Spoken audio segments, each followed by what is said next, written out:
It was just past noon when I arrived at Hanoi's domestic airport. I checked the board and sighed. 9 hours until my next flight. Normally, I'd take a bus into the city, walk through the narrow streets, feel the life of Hanoi again. But this time, I was traveling with a bicycle and too many bags, so I decided to stay quietly inside the airport. At a cafe, I ordered my first pho in Vietnam. It was rich and fragrant, though a little expensive for airport food. The staff smiled and asked if they could move my luggage. It was blocking the way. Their casual kindness made me relax a little.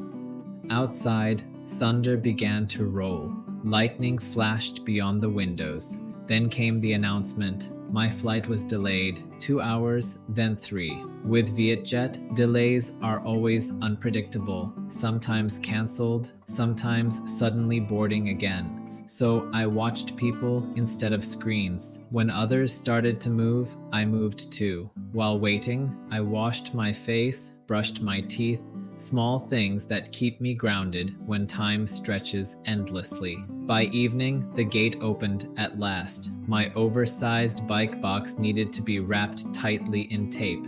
The airport staff spun it around like a cocoon, laughing a little. But then came a new surprise: extra luggage fees, much higher than on my flight from Tokyo. After some negotiation, they agreed to charge me for only 10 kilos extra. Even that felt like a victory. Hours later, I finally landed in Ho Chi Minh. My luggage was slow to arrive, but I didn't mind anymore. 27 hours had passed since I woke up in Japan. When I stepped outside, the warm night air of the south wrapped around me.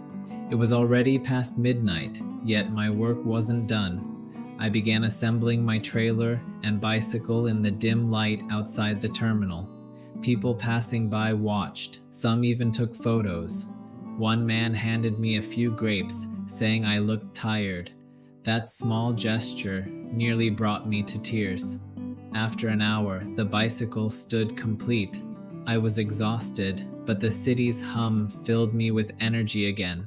A kind cafe worker warned me not to buy overpriced drinks next door. Simple honesty that felt refreshing after a long day. And so, near 2 a.m., I set off into the night. My first ride through the traffic rivers of Ho Chi Minh, bikes, horns, headlights swirling like a dream. A stranger helped me cross a chaotic intersection, guiding me through the sea of motorbikes like a friend. When I finally reached the guest house, I could barely stand, yet inside me there was quiet happiness for arriving, for the kindness of strangers, and for another small chapter of this endless journey.